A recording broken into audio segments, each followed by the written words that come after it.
Hey everybody, this is the last one of our RWBY Volume 5 Top 5. So, for the past 5 weeks, leading up to RWBY Volume 5, we have been doing RWBY Top 5s, and speaking of 5s, you should become a $5 Patreon so you can support the channel and get my videos an entire week early, and if you like RWBY, you should join our Discord chat server.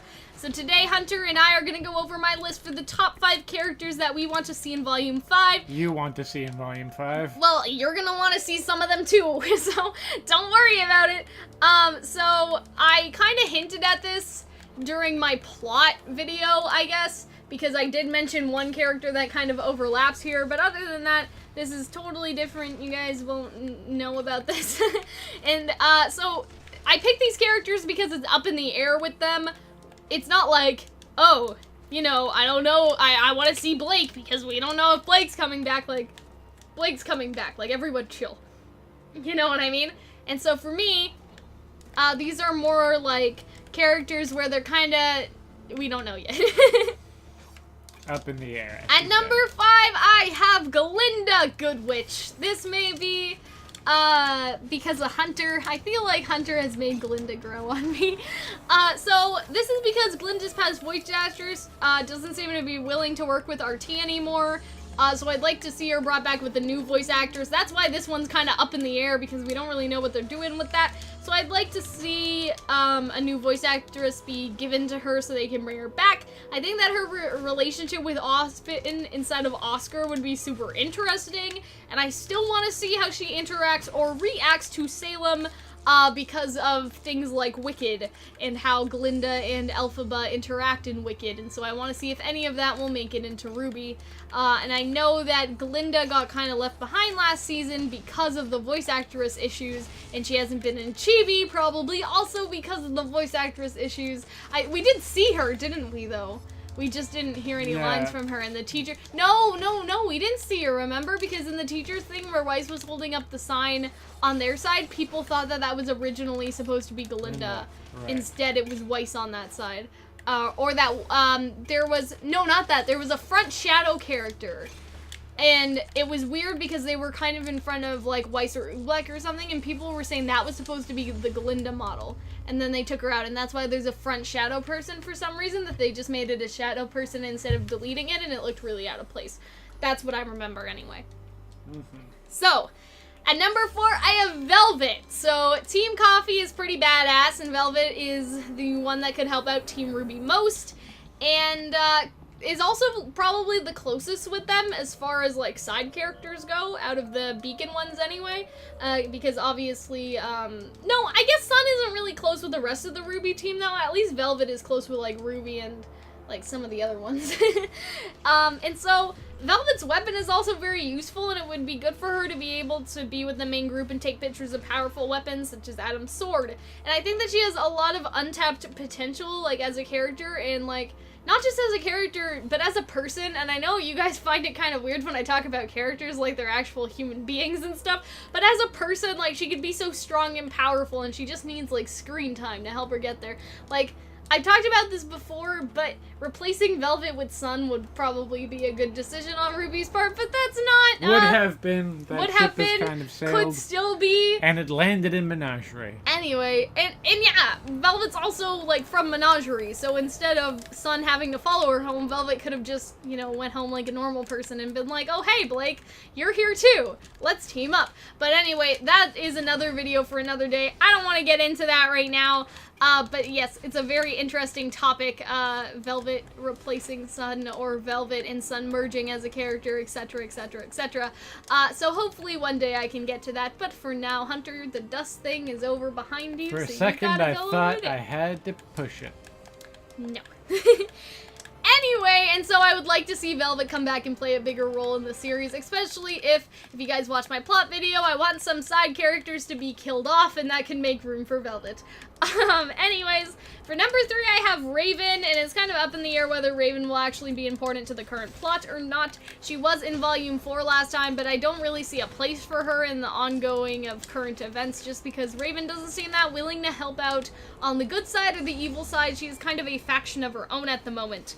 And I wasn't sure if, like, as sure as I was for, say, like, Adam, you know, whether she was being included or not, so that's why I added her. Because the plot is probably going to be, like, very focused on stopping Minstrel from falling and everything, and also the White Fang, there doesn't seem to be much room for Raven at the moment, but if we're able to squeeze her in, it would be interesting because she does know where the Spring Maiden is, and if that's important to stopping Beacon from falling, she will be slightly more relevant. Not Beacon from falling. Sorry. Haven. Beacon, unfortunately, right? Well, I mean, Beacon's not fallen, though. I think because remember Ospen said don't let the tower fall, and it didn't. You know what I mean? I think Mistral's actually gonna, like, fall. And number 2, I actually have Tai Yang, which is kind of fitting because a couple weeks ago we did this video on Tai Yang and Crow as a couple. So I think that he's in a similar situation like Raven, where it's really questionable whether or not he'll end up being important to our current plot or showing up again. But we know that at the end of Volume 4 he stayed in Patch instead of going after anybody. But maybe now he'll go after RWBY because Yang's gone. But yeah, I would like to see like Tai in action, what weapons he uses. And I think he has a choice to make to an extent. Like, I feel like we don't talk about this enough, but Summer and Crow and Raven seem to have worked for Ozpin in the past. Raven doesn't seem to be doing that anymore, but she did inform Crow that Beacon would fall. So there seems to be some sort of transactional information exchange there. But in my mind, Tai maybe hasn't been working with them for a long time. And so he has to choose whether or not he'll come back to the job now that both of his girls are kind of also fighting, or whether or not he'll stay at home and do whatever Tai does when he's all by himself. Baking. I don't know, baking. I'd imagine. And so yeah, that's kind of why I want to see Tai come back, because he kind of has to choose whether or not he'll work with Ozpin again. But then again, like, he does get kicked out of the room when Crow's talking, so I don't know how much he knows about everything. It's just complicated. I think he definitely must have worked with Ozpin in the past. But also, then he stopped after Summer died. That would be It's also sort of funny how both his children fucked off to fight in, like, mythical... to fight a mythical monster, demon lady, and he's just chilling at home. Yeah, like, so that's what I'm thinking. And Dad of the Year? It would make sense if he stopped working for Ozpin and that he has conflict with Ozpin because Ozpin's mission killed Summer, but now does he really have a choice? Like, he kind of has to go back. So I thought, you know, his girls are doing all the fighting and he's just sitting around. So, like, it's not good, man. And at number 1, I have Neo, and that shouldn't surprise any of you guys because you guys know that we love Neo over on this channel. And so Miles and Carrie have talked about bringing her back, but it's kind of murky about when she'll come back because it's either like Volume 5, 6, 7, you know? Like, they haven't, like, at least Volume 7, I think they said, like, I think Volume 6 was actually their cutoff, but they did say that, like, she will be coming back, but it doesn't sound like it's going to be now from how they talked about it. It sounds like it's going to be kind of in the future. So there's that. I think that they could turn her into a super cool character. I see her kind of as a cross between, like, the Terminator almost, and, like, I don't know, like, and also kind of like a cutesy anime girl that, like, is kind of like you know, she's cute on the outside, she's yandere on the inside. I don't know, really. So... And she's often very yandere on the outside as well. Yeah, exactly.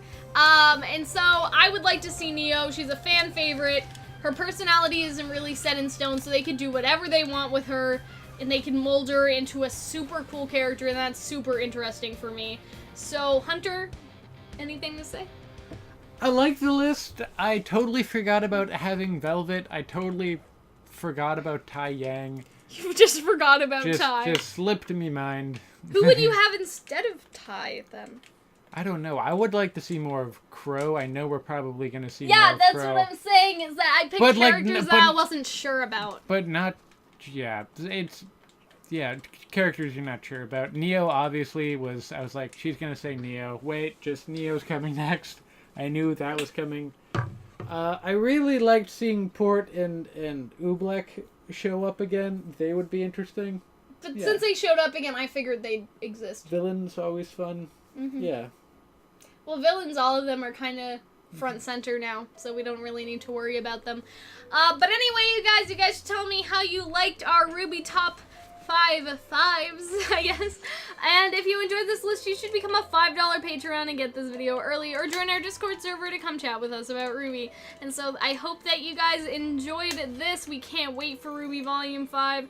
By now, when we upload this, the Yang trailer should be out, which may be kind of awkward, like, depending on how we upload things, because maybe we'll be like, we want to see Raven, and then in the trailer she sees Raven, and we're just like, oh, yikes. But maybe put a still disclaimer, okay. like, we shoot ahead of time. Well, kids. not only that, but when you think about it, maybe it's just more of Raven, you know what I mean? Yeah. And yeah, I'll upload the plot one probably pretty soon so we can avoid that, because I did say Raven confronting Yang and that would be taken care of. And then for the characters one, we just need to see where, you know, chips fall and stuff. And so that should be fine. And so I hope that you guys enjoyed, and we'll see you later. Bye-bye.